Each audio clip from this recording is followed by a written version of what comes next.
theyeshiva.net.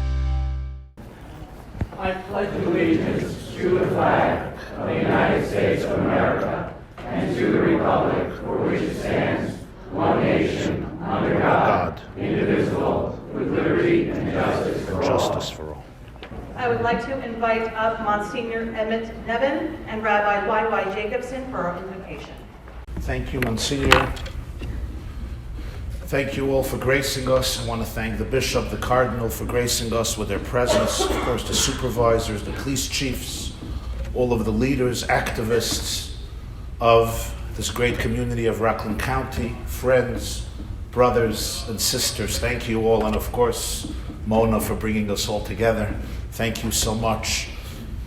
In our tradition, the Talmud teaches that you begin with a little humor.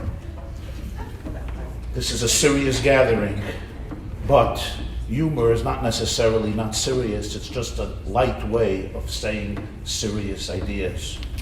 So there was a professor of history, a teacher of history, who turned to the high school students in an American public school and he says, "Kids, can anybody tell me the author and the date of the following declaration? Ask not what your country can do for you, ask what you can do for your country." Very good. The students shrugged their shoulders in ignorance. Nobody knew. It was one Japanese boy. Came from Tokyo to study in the United States. He said immediately, John Fitzgerald Kennedy, January 22nd, 1961, during his inauguration address. Teacher was very impressed with the Japanese boy, very annoyed with all of the other kids. He began chastising them. You are a bunch of spoiled brats. Lazy good-for-nothings, addicted to your iPhones and computers. You know nothing about our ideals, our values, our dreams, our presidents, our leaders. Shame with you. We must learn from the Japanese. Here is a kid from a foreign culture, but he knows our history. He's diligent in his studies. And for 20 minutes he extols the virtues of the Japanese, until there's a voice heard from the back of the classroom. And you'll forgive me, friends. We like telling stories the way they happen. One of the students in the back screamed, "The hell with the Japanese!" The teacher was dumbfounded. 20 years in a classroom, nobody ever spoke this way. Teacher says, "Who said that?" And the student says, "Harry Truman, 1945. My friends,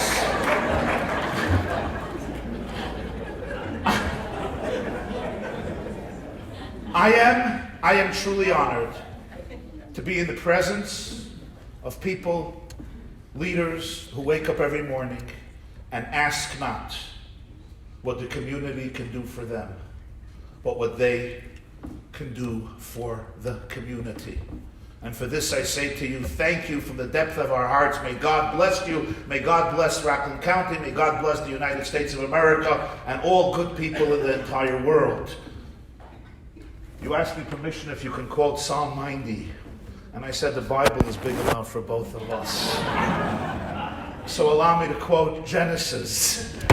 Just the second chapter. I'm not going as far as Psalms. That great moment that we ought to remember. It behooves us to remember this today and every day. God creates Adam and Eve. And he says, B'Tselem Elokim asa Adam. The human person, male and female alike, were carved in the image of God.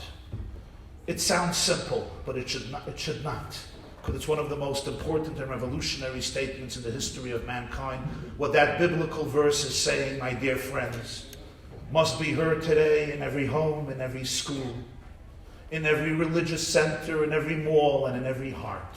And that is, you may not be in my image, but you're still in God's image. I may not be in your image. I may not look like you. You may not look like me. We may not share the same territory. We may not share always the same philosophy or ideology. We may not be of the same race or the same ethnic group. What matters is not that you're in my image, that you look like me, you mirror me, you agree with me. You may not be in my image. I may not be in your image. We are both in the image of the divine. That is the opening of Genesis, because it's the opening of hope for all of humanity, for all American citizens, Jews and Gentiles of all colors, stripes, races, backgrounds, and affiliations. Allow me to skip to the beginning of Exodus, since I know you know Genesis.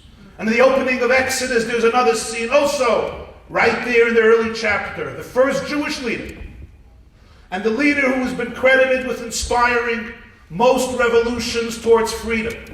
Martin Luther King Jr., the civil rights movement, quoted him constantly. The movement to abolish slavery in the 19th century saw him, Moses, as the leader who led the first revolt against oppression and tyranny and emancipated the first slaves in history, saying that a human being carved in the image of God deserves much more than defining himself or herself as a slave. And the first story about the first great leader to bring history and begin the march towards freedom, Moses. The first story the Bible says is, he went out one day. He went out to his brothers, slave laborers in Egypt, and he saw an Egyptian working for the Pharaoh, part of the genocidal plan to exterminate the Jewish people, one that would be picked up by many in the future. He saw an Egyptian man beating an innocent Hebrew slave to death.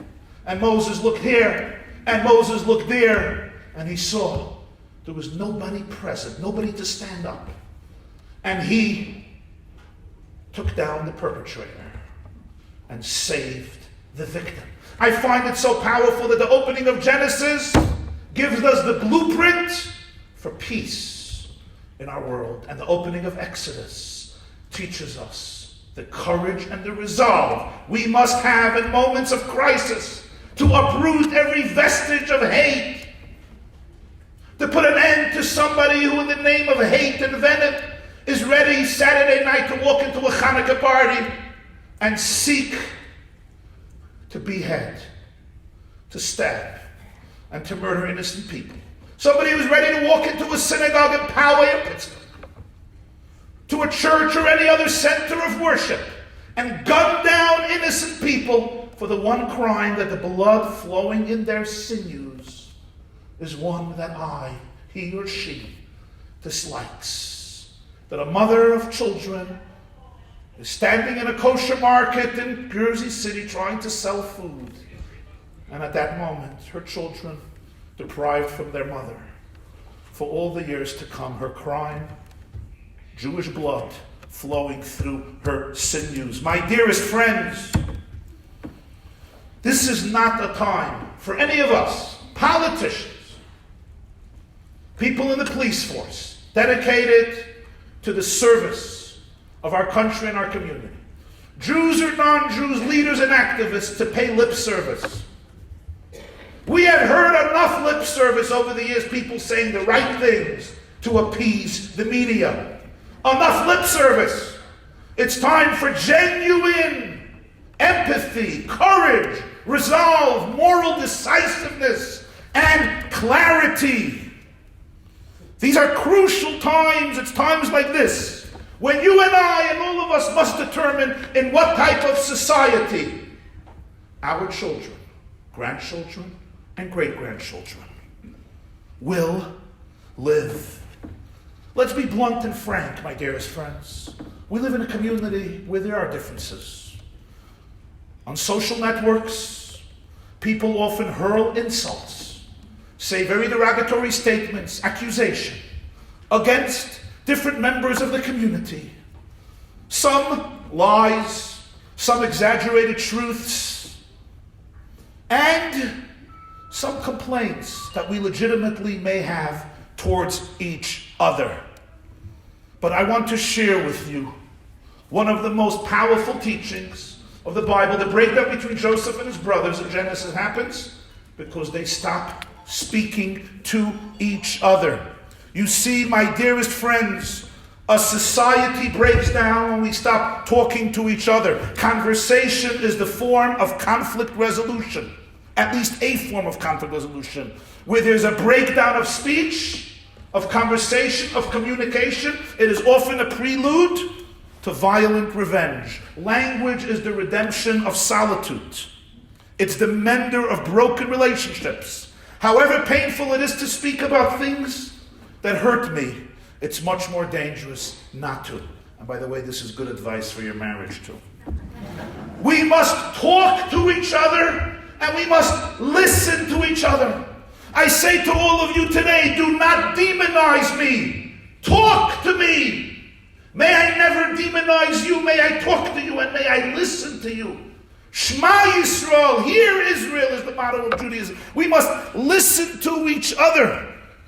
Work to understand those whom with you disagree. We have to understand those people, even if we disagree with them. Don't agree with me. You don't have to agree with me.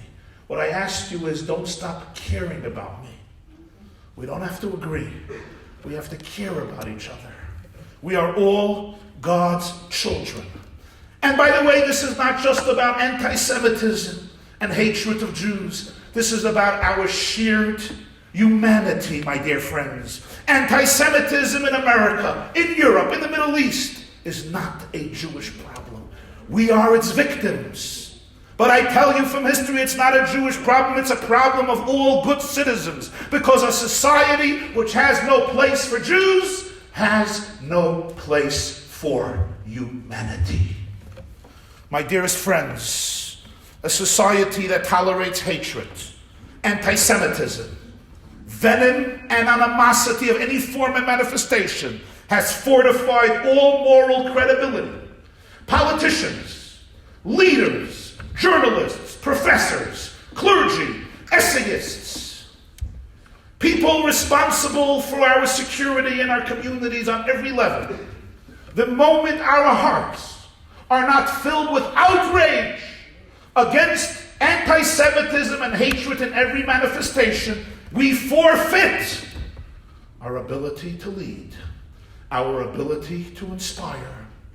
We allow communities to end up in the abyss because it always starts with Jews. It never ends with them. You can ask the citizens who lived under Adolf Hitler or under Joseph Stalin. You can ask the citizens of Iran and the citizens of Syria. May God be with all of us and all of you. May God bless you. May God bless Rockland County and all of its citizens. May all of us rise up to this historic moment to dedicate ourselves, to inculcate within ourselves, our communities, our spouses, our families, our children, our schools, our disciples, our pupils, that even if you may not be in my image, you are still in God's image. Thank you.